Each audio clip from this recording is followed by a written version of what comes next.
JoySchtick.Show.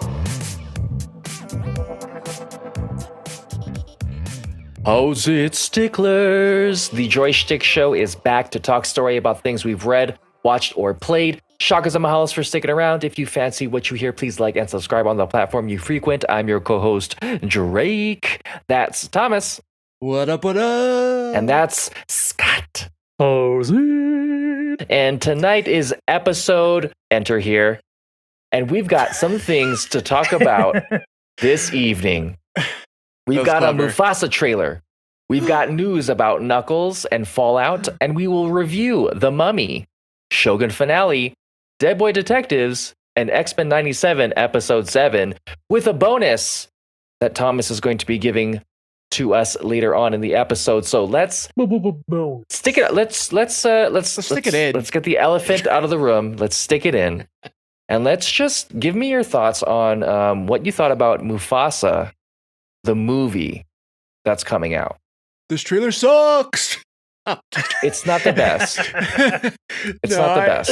It just didn't sell me. Like, I was ready to be sold. It looks beautiful, but doesn't it look like a rehash of what we've already gotten from The Lion King? Yeah, it looks just like The Lion King. All the beats in this teaser are like all the highlights in The Lion King. Yeah, it's The Lion King, Like but they're- Mufasa. Yeah, okay. Yeah. Yeah. There's like him and what looks like his version of Nala doing True. the same thing we saw in Lion King. Yeah. There's a Can stampede. you feel the love tonight? Yep. Yeah, can you feel love that? There's a stampede that probably kills his dad. He knows Timon and Pumbaa because they're in this movie. Dude, how old are they? How old are they? I don't know. They're 1,000 Yeah. years old. I mean, how long do they Yeah. live? Yeah. I don't know. Like, do lions? They're like yeah. 6th-year seniors at this point. Like, Yeah. they're still Dude, college yeah. bros that never graduated. By the time they meet Simba, it's like, wouldn't they recognize Simba because they met Mufasa as a cub? Mufasa. Yeah, because I don't remember them even saying like, "Oh, he looks like, this guy we knew before." Yeah. This lion bro can't be him though. Lion Yeah. No way, that's You know? his son. Yeah. I know. Okay, so Silly. you can make the argument then that maybe Mufasa, he's younger, right? But then their lifespan isn't that long, right? Like dog years, cat years. So maybe it's just real short, but it seems long to us because we're human beings. That's true. Human Okay, life. well, Um, you That being do said, that. Scott's now I'm gonna looking up look the up science. how long cats live? Yeah. How long It's do the lions full live? length- And yeah. I also want you to look at how long meerkats and warthogs live, because Yeah. they're about to be held. Okay, meerkats, 12 to 14 years. Yep. Okay, know that. Okay. Okay. Makes Look up sense. warthog. Warthogs. Yeah. Which we 7 know. to 11. 7 to 11. 7-Eleven, Okay. Warthog. We're Yeah. coming through for you. Lions, males, 8 to 10. Yeah, so it all hits. Okay. So we Science. assume that Lion King and Mufasa was all taking place in like a 20-year time frame, you know? No, it was probably taking place in like a 10-year time frame, right? Like, Yeah. because lions also grow up pretty fast. All right, science. Who gives a shit? I don't.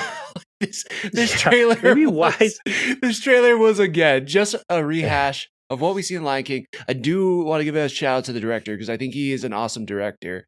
So I Sure. do want to see what he does. And the first movie directed by Jon Favreau, the live action one, that made $1 billion. So Wow. there is a possibility that this movie will hit the same. He looks cute. There's ash lions, but like the stampede again, baboons in the night sky. All of this. There's a part where he's looking up at the sky and he sees a lion. Really? Come on. I didn't Yeah, notice that part. look in the stars. I was Shine like, bright like a lion. Yeah, I know. Like, what?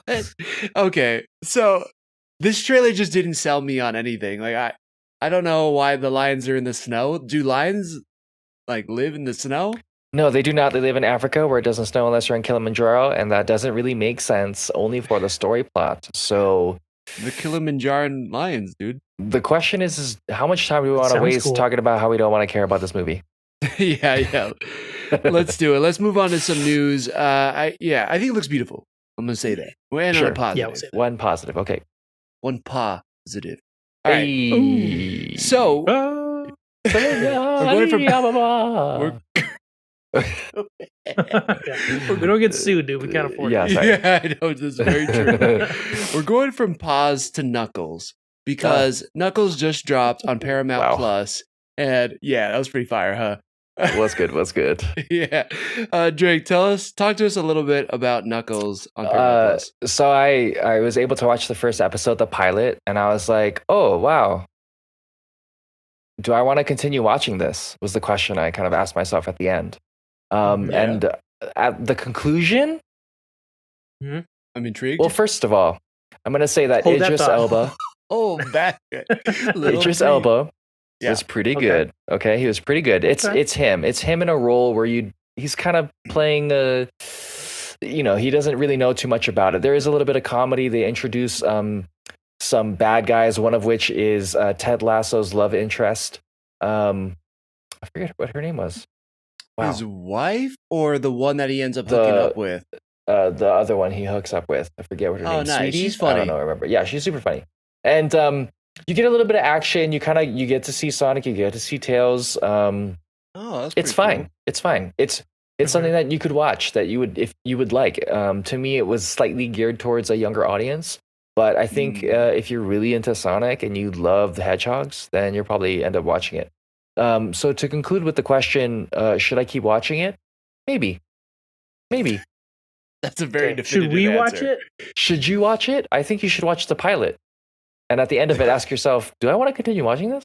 Yeah. I feel like that's a fair assessment. Yeah. What are we in a time loop? Yeah. No, that actually seems fair. And I bet for people who have kids, like home run, knuckle sandwich right to the face. So I'm sure this is pretty good. I'll be honest though, it wasn't really intriguing to me. But also, are they releasing like episode by episode, or do they drop all the episodes at one time? Oh, I think they dropped it all one time. I don't recall. Okay. Couldn't say for certain. You weren't even curious enough to see like how many episodes are out right now. Damn. Didn't even look. Damn. It's that good, huh? Yep, so good. I just wanted to keep myself in eternal suspense. There you go. And us as well. So, all right, cool. Knuckles is now out on Paramount Plus. I will check out the pilot. I'll have more thoughts next week. Mm-hmm. We'll see. Because at the end of the day, I do also want to see Idris Elba interact with Keanu Reeves, my Lord and Savior. So I think that would be pretty sick. Yeah. Wait, who's Keanu Reeves' voice supposed to be? He's playing Shadow. Oh, I never. Well, maybe right. maybe when they get to that point, then I'll be like, oh, sure. Definitely. It's like Sonic. Is that in this series? I thought that was like the next movie. That's next movie. Next movie. Oh, but okay, I have to assume Knuckles is going to be in the next movie if this takes place between Sonic 2 and Sonic 3. Yeah. So, yeah. I don't know. We will see. I'll check it out. Now, talking about another show that's based off a video game that has been crushing, we got Fallout. And Fallout 4 has now gotten a next-gen update. So you get it on Xbox Series X, one of those. I don't own one of those things. I want one. And then we also have PlayStation 5. So, Scott, you knew a little bit about this. Yeah. First, I want to say I finally finished Fallout. Freaking awesome. Wait, you didn't watch the series? Go finish it. When we... I didn't even know it was out. No, I'm joking. That wasn't the question, Scott. I did. Yeah, wait, what? No, there was a series? I wasn't fully finished with it. And I was like, I'm gonna go back. I had like 4 episodes in. But I just recently like fully finished it. Oh, okay, cool. Really great. Yeah. Like I love how they tied everything in together. It's so good. If you haven't watched it, go do yourself a favor, go watch it. It's great. And you don't even need to like really be familiar with the game. I feel like it does a good job explaining itself. Okay. Yeah, absolutely. And I wasn't. I didn't know shit about it except for like things that IGN was posting and everything, and I still felt like I could follow along the whole way. It's just for sure. Oh, well done. Yeah, it's cool. But yeah, so I watched. I haven't really played the games as I was just saying, but I did watch a video of this. Someone talking about the update, because as I guess everyone else who watched the show, this show's piqued interest in like maybe picking up the game, and like and like where I should pick up, what's the jumping point, for me. Definitely. And Fallout 4 has gotten sort of an upgrade. It's not a total like remaster, but they fix some things from what the video I've seen. It's still really buggy, they said, but they fixed a lot of things that weren't as great before. So, and it still looks pretty decent. It's just not like fully remastered. Don't think you're going in playing like the remastered Last of Us after playing the PlayStation 4 one. Right. It's not to that degree, Mm-mm. but it does run pretty smooth and it looks really good. And yeah, it still looks fun. And they updated 76 since last as well, and they kind of updated like they got some new areas you can go to. Oh, wow. They have actual NPCs now because apparently when they first launched there was no NPCs really. Really? So So they the got that towns were going. just blank, and you would just run around and. Kind of, I think they were like the only NPCs were like ones that were part of a mission, and otherwise it was just blank. Damn. Like so now they just got like random ones and stuff, you know. So it feels more full. And yeah, they open new areas, some kind of bigger areas. So it seems like they're building on it, but looks kind of fun. It is definitely RPG. So like you go around and you're like you're making decisions, talking to people, making the right decisions. It's kind of like it can be boring if you are someone that's like action all the time kind of thing. Right.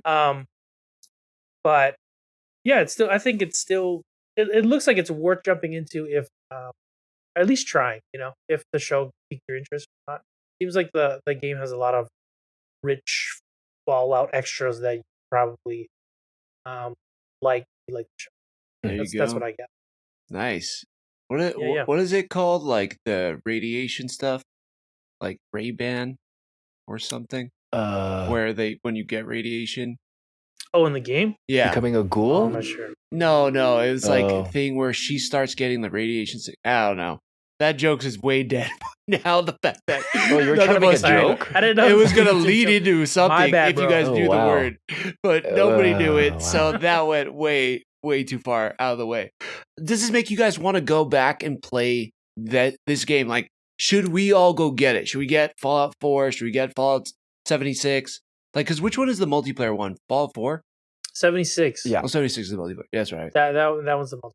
Yeah. Fallout. And from what I've heard, like the video was, I guess they were kind of highlighting a lot of the I guess the faults in it, but he backpedaled and was like, don't get me wrong though, there's like so much to like about this game. It's just like it's a Bethesda game, so there are certain things to like it's always gonna be there. Certain kind of glitches, certain kind of things you're kind of like, I wish they did this a little better. Yeah. But from what I can tell, it's still a fun multiplayer game. Damn. They just, man, when a show can be so good that it'll make you go back and play an old game or want to play an old game with, crappy graphics and noticeable glitches. Damn. Yeah. That is just good storytelling, man. Like, yeah. So good. And we're going to have to wait like another year or 2 years for it. Oh, and apparently there's another part of the video I watched, like, because the game, I guess it's pretty old. It's like 10 years old now, or maybe Fallout 4? The Fallout 4. It's like pretty old. Crap. Yeah. But because of that, like people like Grand Theft Auto, there's like mods to the game and whatnot, and there's like a group of people or whatnot who like build a whole like Fallout 4 like UK or Fallout 4 London or something, and they're waiting for like the update to fully drop before they drop this mod. And the guy doing the video was like, I can't wait to do that because it's basically like a whole other game the community's building now. Yeah. So at the very least, you got a strong community, and if you got a PC, you can like jump on all these different mods and play different styles of the game. So it's kind of like a game that never ends, you know. So that's pretty cool. You got like fanfic going. Yeah, damn. I mean, and yeah, that's what Grand Theft Auto is. Now there's people just flying around like Goku and just smashing up cars. And yeah, it's ridiculous. So yeah, it's a whole new level to the game, and it's practically a different game. So you're right. That sounds sick. Yeah. And that game also came out in 2015. So that was a minute ago. A bit ago. Yeah, dude. November 10th, 2015. So shit, I don't know. I'm down. I might download it. I might have to try it. The JoySchtick.Show. Okay, so I think that brings us into the review portion, and you are up again, Scott, because you saw something that just returned to theaters, and I just remember loving this movie so much as a kid. Like, I was a massive Brendan Fraser fan, and this franchise, he just crushed it. Like, I really liked him. He was definitely a leading man. I forgot what the British chick is who plays his love interest. Had a major crush on her. Rachel Weisz. Yes, That's right. Rachel Weisz. Yeah. Because she played like Black Widow's mom. But yes, yeah, dude, this This is great. So what was it like going back to The Mummy? Was The Mummy Returns, right? No, it was the OG Mummy. That was OG. Like, Mummy. Okay.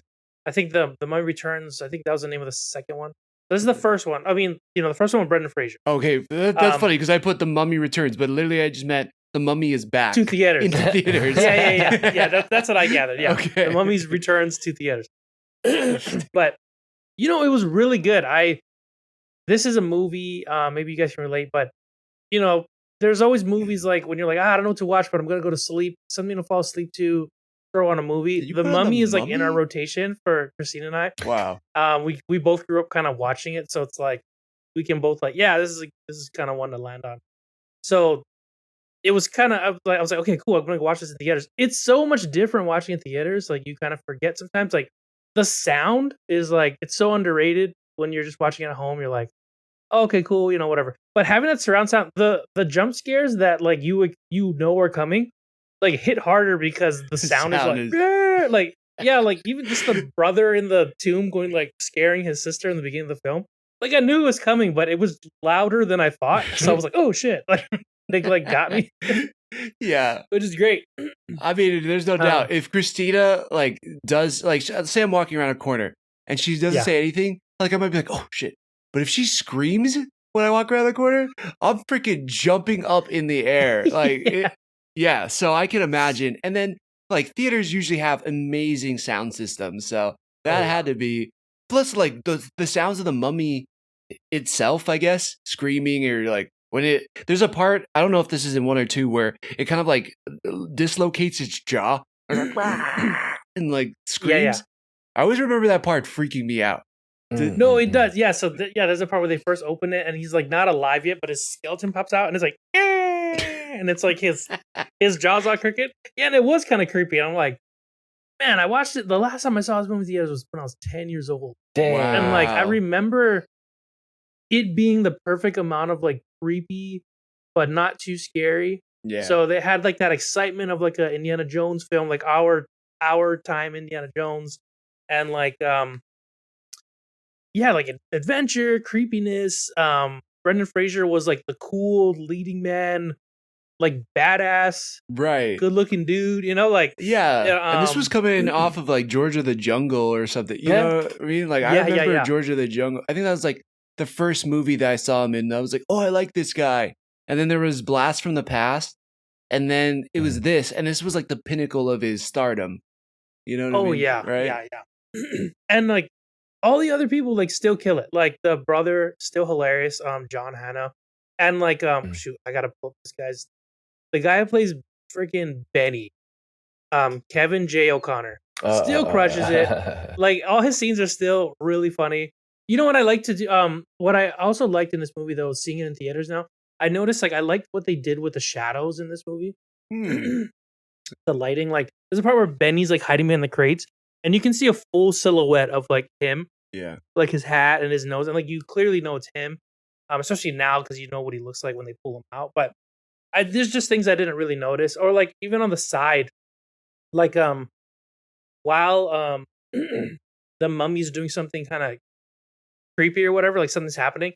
You see like Benny and like Evelyn, the love interest, are like together because like the mummy's kidnapped her or whatever, and like Benny's trying to hide behind her, and he's like touching her and stuff, and she's like, "Get off!" Like, get off. Like, and I never noticed that before, and I just started laughing because I'm like, I always look at the mummy doing stuff, and like you see Benny like hiding, and she's like, "What? Get the fuck off me right now!" I don't know, it's kind of funny.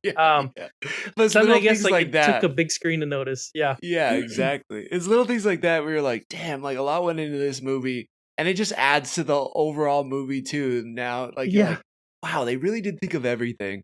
I'm sure are there any things that are like, oh, that's kind of outdated, or you're like, I don't know if that works now, or you're like, no, it pretty much still stands. I think it still stands, but if it was my first time watching it, some of the CG didn't age as well. Okay. Some stuff looked cool, like it still works. But some stuff, like in the title sequence, is like the mummy, and then it's like, and then the way it goes away, like I'm like, you knew at the time, like, dude, this is a badass effect I'm gonna put on this like lettering. Yeah. And now it's just kind of like, right. You're like, I could do that on my iPhone on TikTok. Yeah, like everyone can do that. which is crazy to But think yeah, about. it is crazy to think. Yeah, like while you're watching it, you're thinking like, wow, we've come a long way. Mhm. Like this is like not the best. Yeah. There was a time when this was like the best. How did it even do that? Yeah, You know? totally. Until it got to whatever the mummy was, the Scorpion King, where the Rock just looked Oh. like a Play-Doh doll with like The one with Scorpion Jet legs. Li too. The Jet Li one was kind of Really? That one felt so different. I don't even think I yeah. got to that one. Was that the last You don't one? need to watch it. I don't think I Yeah, did. it was like a trilogy. Wait, was that the third one? It No, might I have- think 'cause, that's like, number 4. oh, it was number 4. Because they had Scorpion King, and I was like, I think that's it. I think the franchise is dead. I was a snob even back Yeah. then, I guess. But like, it turned me off, or I got stung so bad. I think I just didn't want to go back. by the Scorpion. Yeah, that was bad. But yeah, I love it. You tied it in. yeah. I tried. But yeah, it's cool. I mean, it made me want to watch like more old films like back in theaters. Like if Yeah. you know, if you get a chance to do it, like it is just kind of cool. And then I went in with my sister and my mom, and like with that we were talking about like, you know, she took us when we were younger, and we were doing the math, and I'm like, man, my younger brother and younger sister were like 5 and 6. Yeah. And we're like, oh, no wonder Daniel was afraid of this movie. Like, I can't Right. imagine being a 5-year-old watching this movie. And, you know, a 10-year-old, you're like, come on, man. Like, everyone is like, you only see it your age. Yeah. Anyone younger, you're like, oh, you're just a imp. Yeah. But, yeah. like, I'm like, dude, if that's a 5-year-old, I'd be terrified. Like, it's just kind of funny thing. And then we thought about, we're like, oh, this came out a year after Blade. And my mom took us to see Blade as well. Because my uncle was like, "Oh, Blade's a Marvel character, like it's great." And then like when we went in, we were split. So I was sitting with my The uncle with first. Jazz, yeah. and then my mom's sitting in the back with like a 4-year-old and a 5-year-old, and they're just freaking crying at the They're in a blood blood rage scene in the beginning.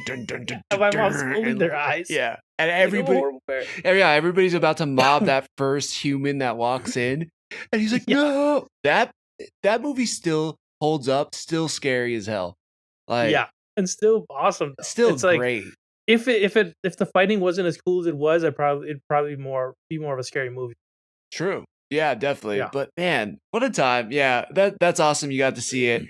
Brendan Fraser, like, I love that dude. I think he's still a tremendous actor. And you know, seeing him at his prime, I think it's, you know, it'll never get, maybe it should, but it's never gonna get maybe the Indiana Jones effect where people look back as fondly on it, but maybe they should, because I think it's still, yeah, to your point, it probably still holds up. And, you know, I think we can let CGI slide. We still all like Star Wars, so I don't know if that's a bad thing to say either, but I mean, Star Wars still is a fantastic movie. It's perfect, you know, regardless of the CGI. So, man, that's cool. That's awesome you did that. Now you're gonna be up again because we had talked about in our special episode before this one dropped, the Shogun finale. Go back and check out that episode. We had Derek from the Underrated Podcast on. It took every ounce of my being to not bring that up when you said underrated earlier. So, like, I give myself props. That was like me being a smoker for 10 years and like seeing a cigarette and like not lighting it up. So, props. Good on you, man. Thank you. Oh, man, I'm so proud of myself. Pat yourself on the back, dude. Thank you. Only one I could do it because my fingers are shorter than the other one. But you were finally able to also watch Shogun. What were your thoughts on the finale and the season? I really loved the finale.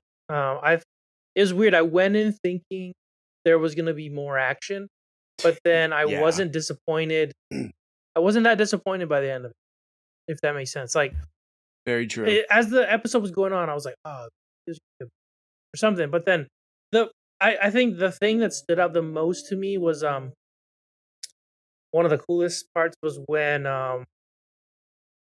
Toranaga was talking with Yabushige. Yabushige. Yabushige is like, hey, dude, I'm gonna die. So like, tell me like, what's the plan? Like, what? Like I gotta know. Yeah. Like, yeah. And I know you hate me right now, but you don't owe me this. I was like, just tell him, like, he's about to die. Just tell him the plan.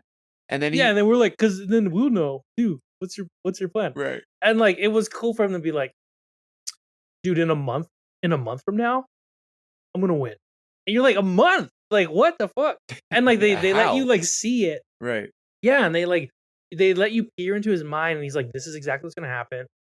This is gonna happen, blah blah. They're gonna come, and then the war's not even gonna happen because he's not gonna have a banner to fly under. Yeah. Ishido's You know, gonna and be you're just left like, by yeah, and you're like, holy shit, dude, this guy. And like I thought that was really cool because it kind of gave us like they could have done a flash forward and then showed us that exactly, but it was cooler to be like, let me just show you a little peek in my head and see what's going on. Yeah. And you're like, that's why he's fucking sick. Yeah. Like this Man. whole season. Hey, that's a good know? point, and that's something I don't think we really mentioned in our recap. Was that Mm-mm. yeah that's the whole point of the show. Like the battle was already won. Like regardless, like you already knew you were gonna win the battle, and regardless if we got to watch that battle, it didn't really Mhm. matter because he already knew he had the upper hand because Ochiba had pulled away her forces. So Yeah. What were you gonna say, And I Drake? think Oh, yes. no. Mimicking what Scott's saying, like the fact that Toranaga is giving you this like kind of beautiful monologue, right? It doesn't have to end on the imagery of, because throughout the whole time, it doesn't matter whether or not you see the imagery. He's been doing it regardless of whether or not you've been aware of it. So Mhm. Right. Man, what a smart show. Like so well done. Yeah. And I think that's why the whole season was great. I mean, like, I loved every character, like every story arc they had throughout. Who's your favorite character? yeah. And is that the character you'd want to be in the show? That's a good question. She's like, I want to be Nagakado. Which was not. That was the dude that slipped on the rock. Yeah.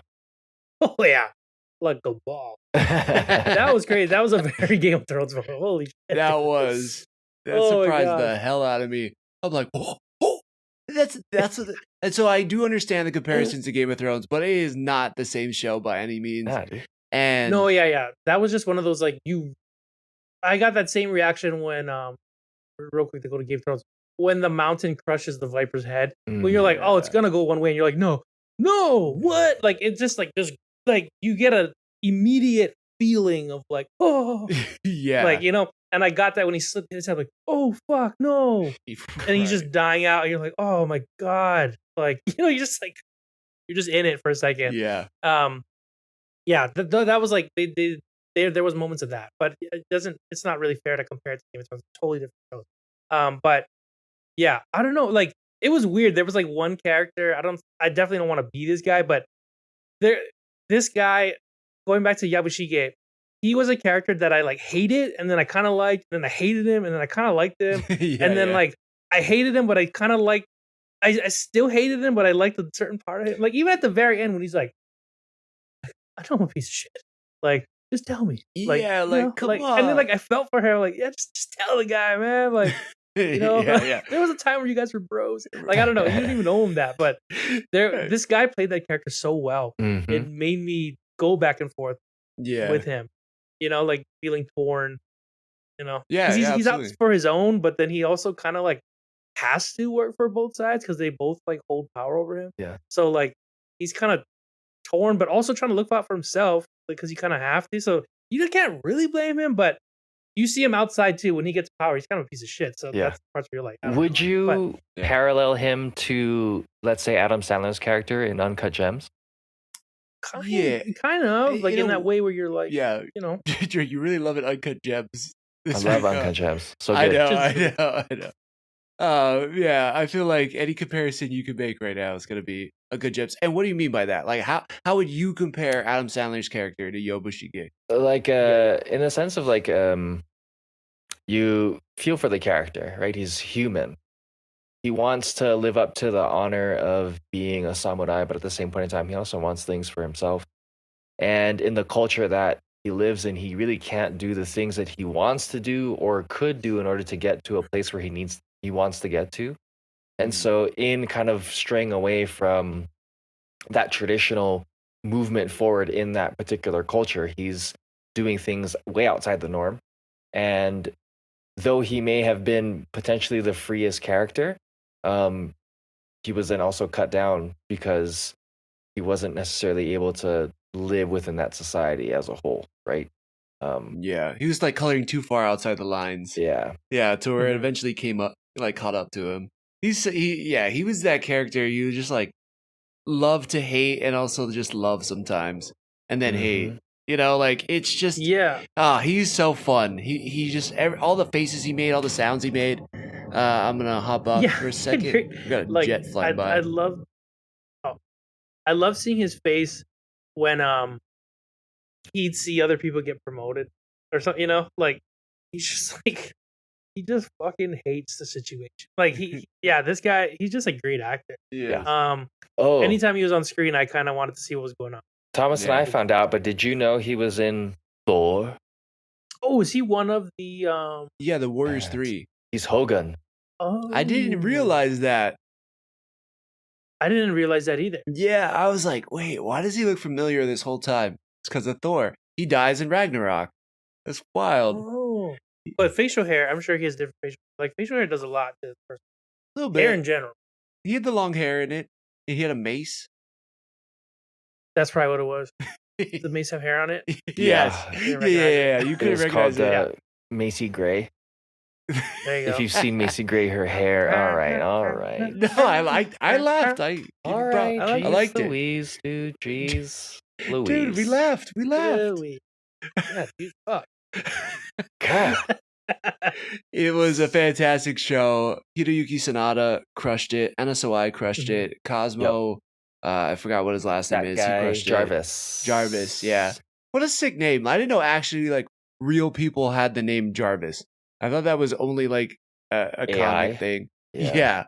Or like an Iron Man thing, but turns out it's a real thing. Ah, man, such a good show. And you're right. Like it subverted a ton of expectations. And I think talking to Drake and Derek, it really kind of like it makes me love it even more. And it's a show I want to go back and watch again. Oh God, they just crushed it. That was such a good show. Real quick, I don't know if you guys talked about it with Derek, but was there a character? I mean, they're all great. I love them all, but was there a character you like the most? Yeah, I gotta go. Or identified with? Yeah, I don't know about identified with, but I gotta give it up to Mariko. I think she won me over the most because she was so cold and all that. But at the end, like her giving up her whole life to fulfill the purpose, to realize like, there's 3 times where she almost dies in episode 9, and it's. Yeah, there's 2 different times, but basically we know where she dies at the end, getting blown up and everything. And that's where she fully submits to, okay, I'm done. And I just think, I don't know, there's just beauty. Like, and everything she's saying, like there's purpose in life and there's purpose in death. And for her to really find that purpose in her last moments, I thought was just incredible. And the way she even acts with Buntaro, which we didn't talk a lot about, I think in our review, I thought that relationship was really interesting because it showed the dynamic of like getting married and how like marriage gets you to a different status, but also like she was kind of in a loveless marriage and she finally found someone that she loved but probably would never have been able to be with. So there was so much complexity there, and I think she delivered on all of it. She and that's why I crushed it. Yeah. And she's like, I know Yabushiki had like really big funny expressions all the time, like and wore it like really big, but she was probably the best at the micro. Totally. Like she crushed it with all. Dude, the tea scene. I always think about the tea scene where her and Blackthorn went in there, the Anjin went in there, and the way the tea lady was just kind of like manipulating everything and talking to her, but like kind of trying to pass on the message to him so that they could kind of communicate. That scene was incredible. I really love the way that was written out, and it's a great transition because that's my favorite character is Kiku, the courtesan, the most beloved courtesan. And she was that the top one? That was no. The top one was the older lady who took the stick of time with Toranaga. Kiku was the super hot girl that everybody was in love with. The top courtesan, yeah. Oh, that's right. Yeah. What was it? Hiromutsi or something like that. Hiro something. His like nephew, right? Oh no, it was Yabushiki's nephew, right? Yeah. Yeah, he was underrated actor too. He crushed it. He didn't really like the moments that he was in really shine. Like he really did the most without having as much time as everybody. Damn. It's a good call, Drake. I like that. Well, hell yeah. Yeah, Well, that was amazing cast. Shogun, and a great show. If you haven't watched it, go back and watch it. It's 100% worth it to read the subtitles and to see a slice of life and history that was just incredible. And like to think that, we're here because of this time period is so wild to me. I mean, it's just, yeah, so well done. Mm-hmm. All right, Drake, why don't you take it away on Deadboy Detectives Oh. that just dropped on Netflix? Oh, dang. So we all kind of discussed Neil Gaiman and the Sandman, and this is another One of my favorite banger shows. from this Sir Neil Gaiman and Vertigo Comics. Man, what a show! Going into it, I was like, I like detective shows. Maybe Mhm. this would be like a fun little thingamabob, and I was like, oh, interesting. Can we call you Detective Drake from now on? Yeah, yeah, Detective Drake. I love it. It flows right off the tongue. It's illiterate, not illiterate, but illiterate. Well, I'm pretty illiterate, so Yeah, that's okay. no, So, I messed it up too. God damn it! son of a I'm bee. not on track tonight. Keep going. But these Deadboy Detectives essentially it's a fictional detective duo, and the characters are ghosts of two dead children, and children loosely. They're in their late teens. Charles Roland and Edwin Payne, and rather than be dead, they stay on Earth to become detectives investigating supernatural crimes. Now, in the actual show, this cast is super interesting because you have the two dead boys, George and Jaden. Good boys. And they're to us they're relatively new just because they mostly focus within the UK realm. And we have another fantastic actress, Yu Kitamura, who plays Nico, and Cassius Nelson, who plays Crystal Palace, who are two of the main drivers of the story total. And then you have another I guess secondary character, but very present, Brianna Cuoco. She plays Janie Green. She is Haley Cuoco's sister from Big What? Bang Theory. Yep. Oh, No And way. Brianna also voices Batgirl on Harley Quinn. the Harley Quinn. Yep. oh, cool. Yeah. So we've got that's some sick. really good actors and actresses. The dialogue is very good. You know me. You know when I don't like teen shit. And Oh, I know. Yeah. Oh, we know. It's been yeah, said. I fucking Mhm. hate stupid teens, Mhm. stupid drama bullshit. And this Mhm. doesn't do that. But they're put into positions where there is like a love triangle, there is a love interest, there are aspects that teens would get into, but it pushes past that, and you don't even notice in the dialogue, the blocking, the scenes, etc. And Mhm. so they're going through this process of Mm. we're detectives, we find Crystal Palace, she's a medium, and now we can enhance our detective agency, etc., etc. There's all these little quirks to the world, as Neil Gaiman does, where there's like they're constantly running from death because death wants to take them. Is it the same death from the Sandman? um It's like Death's yes, sister that was played it by that is. black. She's It a is? black woman. Yes, it is. Oh shit! Yep, Hell yeah! it is. That's cool. Yep. That's sick. It directly ties to the Sandman. Then Yes. Wow. And I think you just told me right there. to be honest, like all the little quirks and nuances, it was like a more playful-ish Sandman. Um, man, man, it was real good. It was real good. Every little Nice. quirk and detail. There's a witch in it, Esther Finch, and she reminds me of Catherine's character in Schitt's Creek. Catherine O'Hara. Oh, what? She's just like Oh, over the top, and She's over the top, but she's like villainous, and she's got that kind of like funny wordplay that Catherine O'Hara did in Schitt's Creek, and she's a bad guy, but she's like it's just funny. Some of the things um are just there's hilarious moments, there's into it moments. Um yeah, I think you're gonna once you watch the first episode, you're gonna watch it all through, and you're gonna enjoy every single moment of it. oh Hmm. yeah. Did they explain why they wanted to become detectives in the Yes, afterlife? they do. Like, is that okay? So Is that something they liked doing when they were alive? I think it's so with Edwin, Edwin Mhm. Payne's situation, uh, it's very funny. Okay. So I think you'll want to kind of wait to see their backstory. Same thing with Jaden's is less Cool. funny. It's way more serious, but it's definitely a driver to why they're doing the thing that they're doing. They're Oh, doing cool, it cool. Okay. because they want to make a difference. And, being young kids, not necessarily being able to make a difference because they perished so young. Um, they're they're moving through the idea of what it would have been like if I had continued to do this and do that moving forward, and Huh. made an impact. But they're hundreds of years old now because they're ghosts, right? So it's a very interesting premise. Damn. Leave it to Interesting. Neil Gaiman to find like another way of spinning this ethereal, endless life, and finding like a unique way to do it and make it deep but also like entertaining. Freaking Neil Gaiman, like he must have like the craziest nightmares. Like his nightmares must be fucking Yeah. terrifying. Yeah. You I know, know, right? like yeah. I do not want his nightmares. No, thank No, you. I don't either. Because like, if he's just thinking about this stuff when he's awake, like, what is it like when he's dreaming? It has to be insane. Yeah. So yeah, I All right. I love me some Neil Gaiman, so I'm super on board with this. Well, right on. Well, I think that leads us into quickly before we jump into our last topic of the night, which is X-Men 97 episode 7. I'm just gonna briefly talk about Baby Reindeer because I didn't know I was gonna really like watch this. I saw it was like #1 on Netflix. I clicked on it.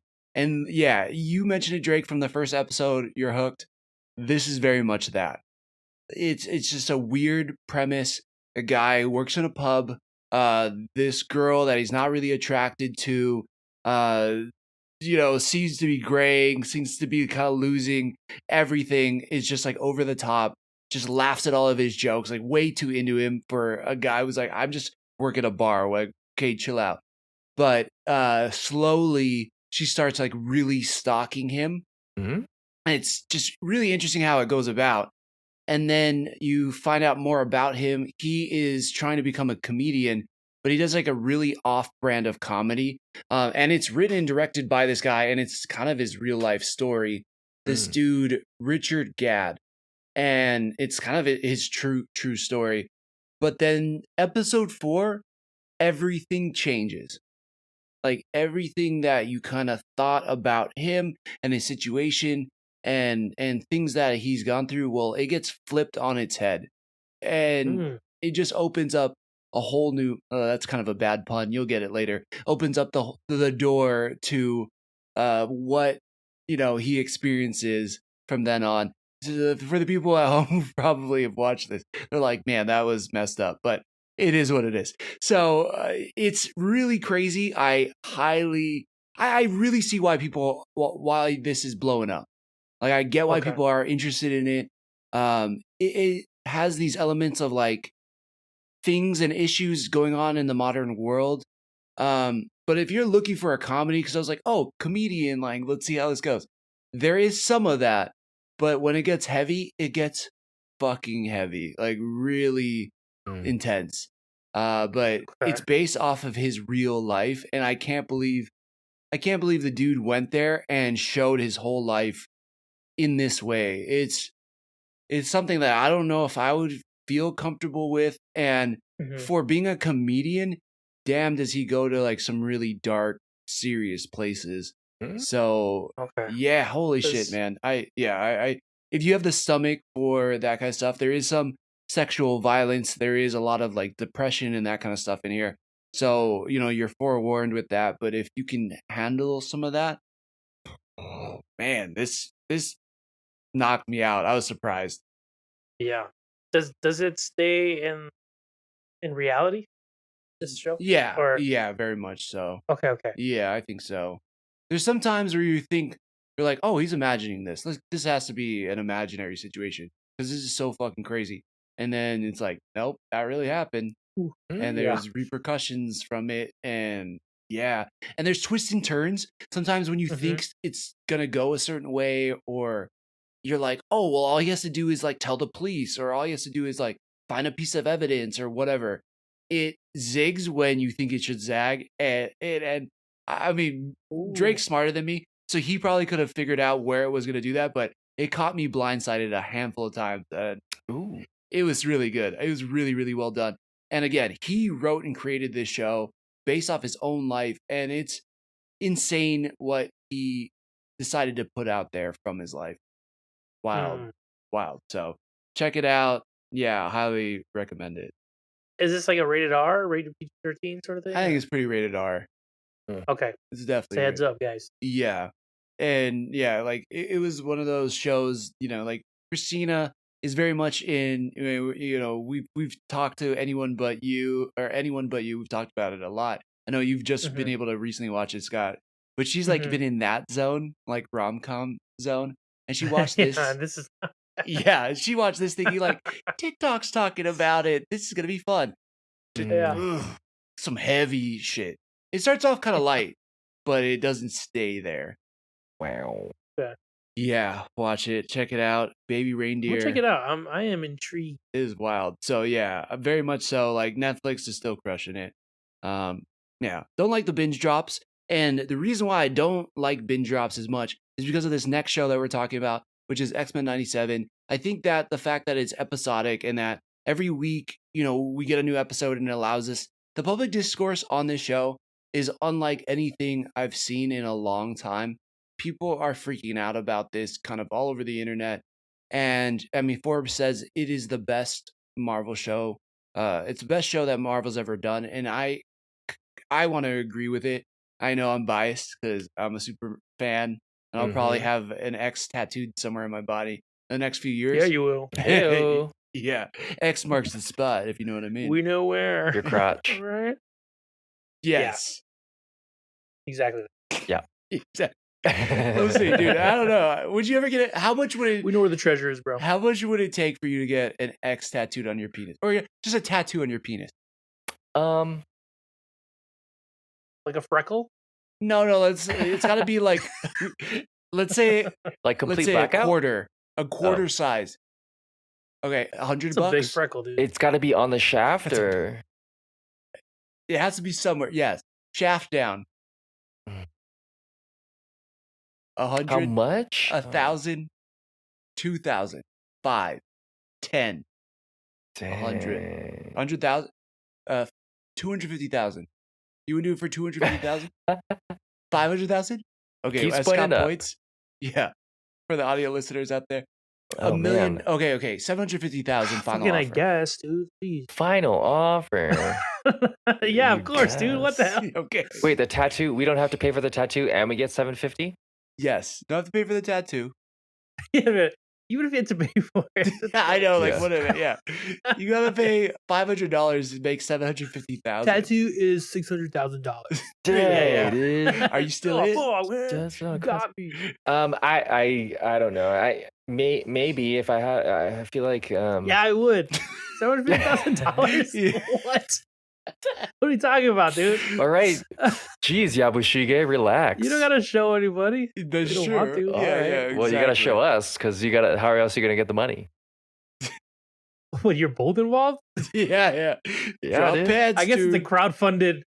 All the people who crowdfunded get to see this. Yeah, Yeah, actually, that would change a few things. I'd probably do Yeah. it for less. yeah.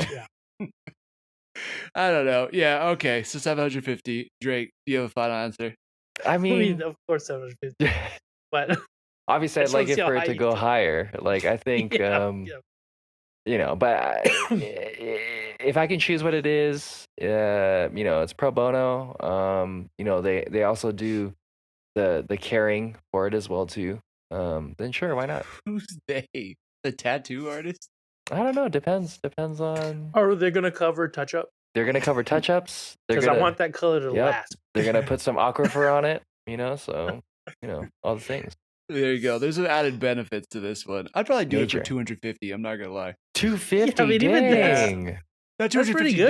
250,000. I would do it for 250,000 Yeah. for sure. Definitely. I mean, that goes a long way, you know. Yeah. It would have to because hey, you know where the tattoo's going. Right on your penis. Whoa. All right. So Jeez. in episode 7, Oh, the tattoo needs to be the amount of money.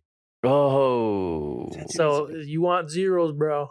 Let's go down the shaft. Dang. wow. There you go. They'd have to draw those circles real small. Or looping it around. Yeah. You know, millions, you know. just have a ring. Yeah. Okay. Jeez. Yuck. Yeah, we went there. We went there. Okay, let's get into episode 7 because I really dug this one. It takes place in the aftermath of Genosha, and we're caught up with Rogue. we get Rogue introing this episode, and man, I really liked this one. I thought this was such a good episode. We were back to form where I didn't love episode 6 as much as I would have liked to. This one I love, and it brought us back to wow. They're crossing some lines. Some lines are being X'd out, and man, it just was really good. What are your guys' thoughts on episode 7? I think it was called Bright Eyes. Yeah, it was Nice. really good. Oh, It was a really, really good. Nice. I like that it starts, in the fields. Yeah, with the funeral of Gambit. Yeah, it's already heavy, and I like that this show, like, it's cool that it's based off this, like, again, I know we said this before, but it's based off this cartoon that we grew up with, and now they're writing it in a way where it's still that cartoon, but we get to experience it better as adults. Like, I don't know if watching a cartoon, because we had a discussion like, is this for kids or not? Mhm. Just like the line where Jubilee's like, "Where's Rogue?" Like, I thought she loved him. Like, like this is like heavy subject. Right. Like, why isn't she here? And it's like, hey, everyone Grieves in their deals own with way. pain differently. Yeah. Like, and you're like, man, this cartoon is like movie. Like, I really enjoy that. Totally. And then and then it cuts to Rogue, like just like it's a combination of like thinking like, wow, this is really cool seeing her just go and wreck things, but at the same time, like you feel for her Mhm. and you're sad for her. Mhm. She's just like doing whatever it takes to like get answers. And with that, you're meeting cool characters, but they did a really good job balancing like new things that you want to continue seeing in the show, whether it be new characters and whatnot, and like dealing with what's at hand. They're not brushing anything under the rug. Everything that happens is going to be addressed. Yeah. They're crushing it. Yeah. It's crazy. Yeah, exactly. It's like it finds a way to keep you intrigued, even though, I mean, I guess it is subverting your expectation, but it not in a way that Shogun does, where you have to peel back the layers to find the message, and it's there if you think about it, right? But this is you don't have to like search as hard, and yet it's still fascinating, intriguing, and interesting, and like still keeps you engaged every week. It's pretty wild. Drake, what was your thoughts on this episode?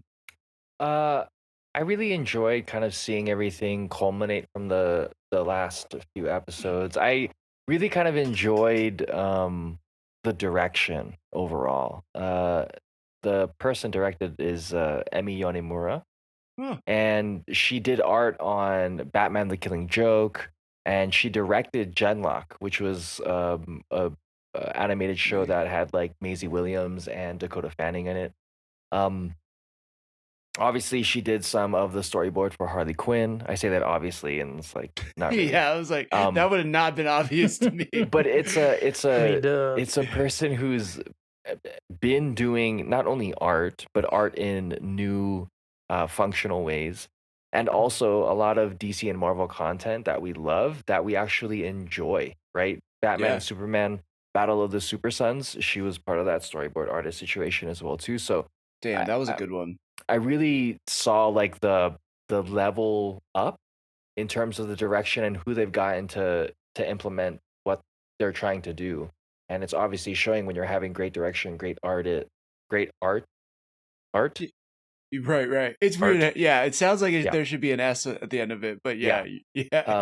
And also like carrying on from that original series, making better on it, improving it, etc. I just can't say enough about X-Men 97 and how it's really showing how to improve on classic. Yeah.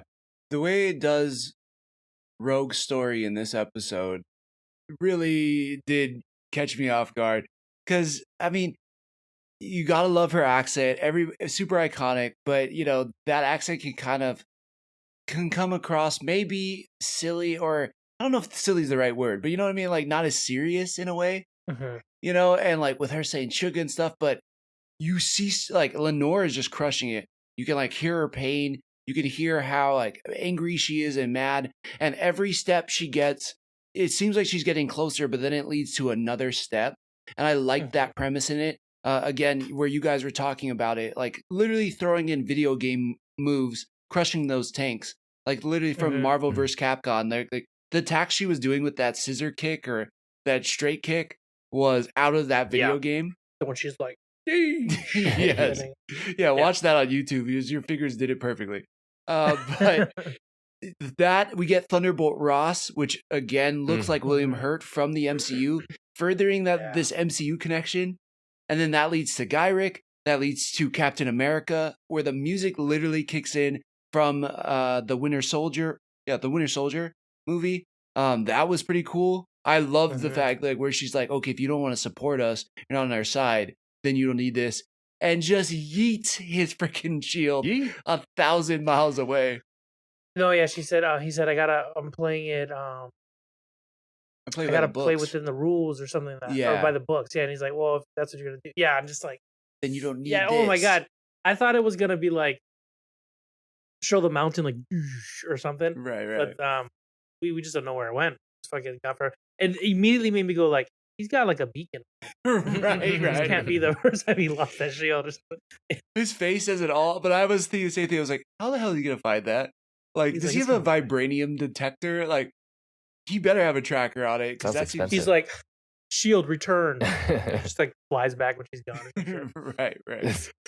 He's got an air tag on it. He went to like the Apple store before. He's in the snow just looking with his Apple phone. Like, it says it's in the area. What? I just turned left. Turn left. He's on Apple support. Your tag says it's here. But it just, I love that. It was such like a bitchy move, and I'm here for it. It was sick. Yeah. We go to Mexico City, and then you get like a really kind of like sweet moment between her and Nightcrawler, where they both like, Mystique is actually Nightcrawler's father in the comics, mother, whatever you want to say. But then Rogue is the adopted daughter of Mystique. And so I like that they kind of made that connection because I don't think they ever brought that up in the animated series. So seeing that connection between them, I thought was really great. And then she looks up and she sees the rest of the team behind her. I was like, yeah, like her family's there, like they're here for her. It's so cheesy to say, but it was like, man, those moments where they're just kind of leaning on the wall and like Wolverine's doing Wolverine things and Morph is like being his BFF, and then Cyclops is standing like a total Chad, but it works for the situation. Like just is like, it's just doing everything you want. It's sometimes complete fan service, but it does it in a way that you're just like, fuck yeah, like this is perfect. I mean, even to the point where what is it? Nightcrawler tells her like, you didn't kill Gambit and Magneto, you helped them live. She's like, and I was like, oh man, good line, Nightcrawler. Dude, like, oh my god, I know Nightcrawler's lines in this episode too, where he's talking about Gambit. Wise. In the beginning, it was like, a guy who always thought his sins, made him a villain, but actually those were the things that made him a hero. You're like, what? Like, yes. Or, somebody who always knew, was so focused on probability, never realized all the possibilities. You're like, what? Like, this is actual poetry now. Yeah, I know. Oh, man. So, yes, this... Crushing that funeral. It is. This show is making me crush funeral. Yeah. Freaking Nightcrawler rocked that funeral so hard, bro. Fucking nailed it, Mom. Nah, bro. Wherever you are. I'm pretty sure she was on Genosha. I'm throwing that out there. But, man. Yeah, he's leaving a message. On an air tag. On a shield somewhere in the rubble. But, man, really, really well done. I love this episode. And we finally see that Rogue crosses the line, right? Like, she's kind of threatening once she finds, is it Gyrick or is it Trask? No, when she finds Trask, she's going to like end it all. And yeah, we kind of see her drop Trask off the side, like fully ready to kill him. Like, I don't know. What do you guys think about this scene? Was this too much for the X-Men, or was this like, yeah, this is the direction it needed to go? It was the direction it needed to go. I think that, I mean, why have it any other way would be my question. Yeah. No, I like it. I think this is where I could see where people would have a pushback, much like Batman doesn't kill or Superman doesn't kill. It's like, well, the X-Men have now crossed that line. They're no longer just protectors. They're soldiers or murderers. and Yeah. it seems like not everybody was on board with that. But Yeah, but yeah, but there's a lot of fucked up stuff that happened within the X-Men in the comics all the time. totally, and even within this show already. Yeah. So I think it called for it, and I think the immediate address of it. I forget who said it, but A they were morph. like, "Yeah, is this what we've become?" Yeah. And that I think that was great because it's like it makes sense for Rogue to do, Mhm. and then Wolverine, of course, it's like now it's like a division. Who sides what? He's like, "This is what we all wanted to do," and the other guy's like, "Whoa, whoa, whoa! Like, come on, dude! Like, we're better than this." Yeah. And I was like, "This is perfect!" Like, and it made sense. Like, she's probably in the most, she's at peak pain right Right. now. Yeah. Yeah. PP, if you would. PP. Yeah. I thought it was interesting that she dropped him right away though. Like, I thought maybe she'd try and interrogate him a little more, and as soon as he was like, "Nah," she's like, "Yeah, good," and like just drops him. Like, Yeah. like, "Oh, you don't want any more answers?" Okay. Yeah. That's But all I needed. yeah, but it was cool. I mean, it leads up to the next scene, which is that surprised me. Mhm. Especially with the way they introduced it with the flash of it. I forget what she was saying, but then she gets punched super hard. Yeah. That was nuts. Yeah, She got Falcon punched, and like the whole she got building. Falcon. Yeah, the whole building explodes. Really cool again too, where Cyclops is like, "I'll get the rubble, you get the building," and then Jean just yeets the building, showing like, damn, I just love again. I feel like I say this every week, but I mean it. Like we're seeing like the upper level of all these characters, even Mhm. like in the beginning of the episode where, Thunderbolt Ross says like this building was designed to keep the Hulk in, and then she goes, "Oh, my daddy always said it's easier to break into prison than to get out of it," and it's just like a cool thing. But we got to see Rogue's max power, so to speak, but we also get to see like Jean can lift a whole building if she really wants to try. So that was pretty wild. But it's Yeah. still not enough to beat Trask, who's now what's called a Prime Sentinel. And we get hints to it all episode with the OZT, which stands for Mhm. Operation Zero Tolerance. That is run by Bastion, and we find out Bastion is the villain. But before that, somebody comes in to save the X-Men from the Prime Sentinel, Oliver Trask. And yeah, someone can take it away on who that is. Unless you guys don't know what I'm talking about, which it's Cable. Cable TV? Cable comes in and saves. Oh. Yeah, okay, yes. Thanks for the Nailed it. backup. Dude, you got Dude, I it. forgot Cable did that. I was like, "Who the fuck comes in?" Oh shit, yeah. No, but yeah, that's right. He does. He comes in, and then He doesn't give two shits that Cyclops is dad, by the way, either. that's what I thought that was pretty hilarious. They were like, Yeah. Cyclops is still in the fields of like, My my son. wife is dead. Oh my god, my son. He's like, all right, dad. Like grow up, bro. Yeah. He's, you know what, too? He's also like way older than his dad. Right. That's true, yeah. Yeah. So he's like, you're like a kid, like, Exactly. which is kind of crazy. Which I love that. It like very rarely. I don't know. I can't think of another thing where like a son gets to come back. I'm sure it's there. I'm sure in the Terminator series they've done this, but like where Jesus. the son, Jesus is now older than OG God. story, bro. Yeah, dude. Yeah, I guess Yeah. that's the son, right? I We're think getting he said biblical Jesus here. after the son gets to come back. Yeah. But Oh, he 'cause said he's- older after oh, that, no. it's like different. Yeah. You're right. He does get to come back, but I meant get to come Yeah. back older than their dad. Oh, okay, yeah, you're right, yeah, you're yeah. Okay. Maybe not Jesus. Maybe not him. Older? Maybe not him. I was like, wait, what? Make But, it older. dude, Yeah. nice. What is time? Yeah. God. Looper? I don't know. Yeah. But yeah, man, I think that was a great part, and I think we've even seen it. Marvel dropped a new trailer for like the last trailer of the season, and we see that Cyclops, Cable, and Jean are all like busting into somewhere. But Bustin'. yeah, he don't give a shit. Like he's like, Dad, get over it. We got shit to do. I know, yeah, he freaking drops that electromagnetic cluster grenade. Is that what he Shit. I was called like, it? that's fucking cool. Yeah. He's like, Wow. it's an electromagnetic cluster. I'm like, dude, that's a mouthful shorting Yeah, that up. I Dude, know. we need that But, in Helldivers though. I want Oh that. yeah, dude. I definitely want Yeah. that. You didn't think I thought about that when I saw that. I was like, I did. we gotta get that. Yeah. But man, so I think there's one last bit, right? And we see Sinister talks to Sebastian, and then we also see Bastion has kidnapped Magneto. Like Yeah. I think we've talked about it. We kind of called it out in some ways that there was a villain above Sinister. So it's cool that we got the answer that it was Bastion. What do you guys think about Bastion so far as a villain? And yeah, what's your take on him? You don't care, Drake? I mean, I like that there's like a hierarchy to it. I like that we're seeing, a little bit of power levels, but I just need to see more. I need to see more. I wanna feel the girth of his villainy, right? I mean, obviously we've read about him and we know some of the backstory, but I just Yeah, I wanna see it more in the show now. Well, if he gets totally. that tattoo, you'll see it. Yeah, Yeah. that's true. The girth. The No, girth. but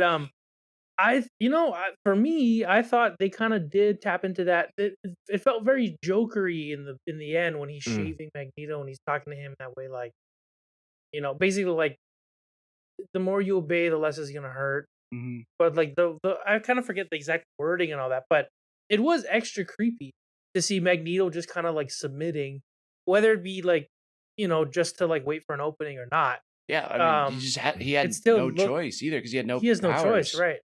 And he's just like casually shaving his face. Like that's like the weirdest fucking bad guys doing weird things casually is creepy. So yeah, It that's is. true. Yeah. Yeah. like And you throw in like a yeah. happy song in it, like the Oh one-eyed, yeah. one-horned purple people eater. Flying pepper people eater. Is Yeah. that what was playing? Yeah, that's what it was playing. And Oh then yeah, it does so make it extra creepy. But also to threaten Magneto with a device that he would normally be able to control better than anybody else is kind of interesting. I like that idea of like he's using a metal blade to kind of fuck with Magneto. yeah. So Crazy. yeah, that Like I could kill you at any moment with this yeah, right now. exactly. Yeah. That part was pretty cool. Bastion's played by Theo James too, which a lot of people know him from The White Lotus. He was in season 2. He Mhm. played one of the husbands of the Wives on the Trip opposite Aubrey Plaza, and then he's Okay. recently been in The Gentleman, which is a really big show on Netflix too. So getting him in there as this character, like, damn, he had a really creepy way of delivering lines and was very like kind of quiet and subtle, which I dug. Yeah. But yeah, I also like how he kind of threw some shade on Sinister, where he was like, "Oh, hmm you and the bad guys have been failing since '92," and it's like Yeah. kind of like not throwing shade at the classic show, but kind of using that history too to be like, "Look, you haven't been getting it done. I needed to evolve or be here to step up because you guys couldn't do it." I kind of Yeah. like that. I like that nod. For sure. And what's cool for at least for me in particular, I'm not too familiar with Bastion, and it is kind of cool to because we kind of know a lot about bits and pieces of whatever show we're watching. Really, um, it was kind of cool to be like, oh, like this guy's creeping me out, and I don't really know much about him. Mhm. And I'm interested to like learn more now, like about the big bad villain, what makes him so strong, what makes him whatever, versus like, oh, they got apocalypse, I know where this is going, or something like that. Right. Yeah, I don't know too much about it. And then immediately, I kind of went up and read up some stuff about him, but I also kind of see where the show takes him. Mhm. So like, I'm really excited for that. Pretty cool. Yeah, for sure. And I think the hints have been there the whole time. Like in the last 2 episodes, we saw that hmm Nimrod was kind of in the chest of the Master Mold in the opening hmm sequence. And the way Bastion is created is because Master Mold and Nimrod merge. I don't know if Right. they're gonna go with what is it, Siege Perilous, which is like a gateway that like merges.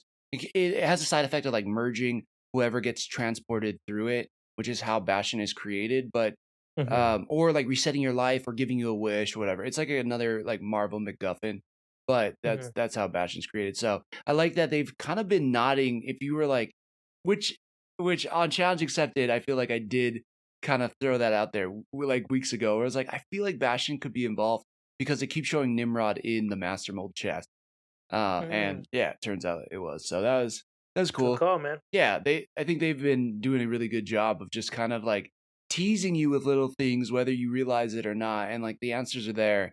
And I don't know, who doesn't like a good Easter egg in a Marvel thing or whatever in a Oh, superhero definitely. thing? So yeah, been pretty sick. And shout out to Morph for turning into Quicksilver for a little bit. All day. That dude. was sick. That was Day. sick. Yeah. So the director or like the showrunner kind of said Morph can turn into anybody who has physical powers and copy their powers. So you can't turn into like Nice. Storm and create like storms, or you can't turn into Iceman and like shoot ice. Why He I could gave them just 2 look like examples where their name was just the shit they could do. Like that didn't feel creative at all. But like You can't turn the lightning punch and do like punch. Yeah. Like, go. You can't create, get your Sunfire, create fire. It just, whatever. But yeah, but like we've seen it. He's been a lot of like physically powerful mutants, and the Quicksilver one was so sick. That was amazing. Yeah, that was. So we're in the end game now. There's 3 episodes left. We'll see if there is a tie-in to the MCU as a whole. But the last 3 episodes, I think, are like part 3 of E is for Extinction, or it's something like that. They're calling it Tolerance is for Extinction, which is a play on 2 different comic book runs. It seems like they're meshing together. E is for Extinction is where they got the Genosha attacks in the comics. So, dude, this show has been phenomenal. I think even though I know Drake you're gonna think this is crazy, I still think X-Men the animated series tops Shogun for me currently. Okay, cool. That's Yeah. That's a pretty bad you're take. entitled to your. It's cool to have opinions. Yeah. Yeah. Yeah. Even shit ones. No, but I don't know. Somehow this is getting me in like a more emotional and nostalgic way that I feel like is hitting me deeper somehow. And Yeah, you got more tied to it. that's true. Yeah. I do. Yeah. So The roots run deep. Deep. Fuckers down to the middle of the earth. Deep in the Aina. Me and Herman, we run this goal. You run this guy. Oh, We'll have to post that. Did we not post Go that? watch in the that story? TikTok. Yeah. We'll put Yeah, it. In no. I'll have to link to it for sure in the show notes. So, yeah, guys, I think that was it. Unless you have anything else to say on X-Men '97. No, it's great. Just watch it. Like it's like good. Yeah, is. I mean, what more can we say other than just have a great day and X-Men 97 away? Damn, I can't Boom. say that any better. All right, well, thank you all so much. We got some things coming out that's going to be fun. Stay tuned if you're not following us on social media. Please do that because we have other things that are not directly tied to our podcast episodes that we're going to be coming out with that we really like you guys to join. And if you can, we still really could use those reviews and shares. Like the reviews is what helps us get to higher levels and also gets put on more platforms to search and yada yada, which we do want to grow, and we kind of want to keep continuing to get better and have the podcast become better, and that helps us eventually get to that level. So there's the plug for tonight. Drake, do you want to close us out? Hey, everyone, I just want to look you in your eyes and whisper to you in your ears. Thanks for sticking it with us. Well done. The JoySchtick Show.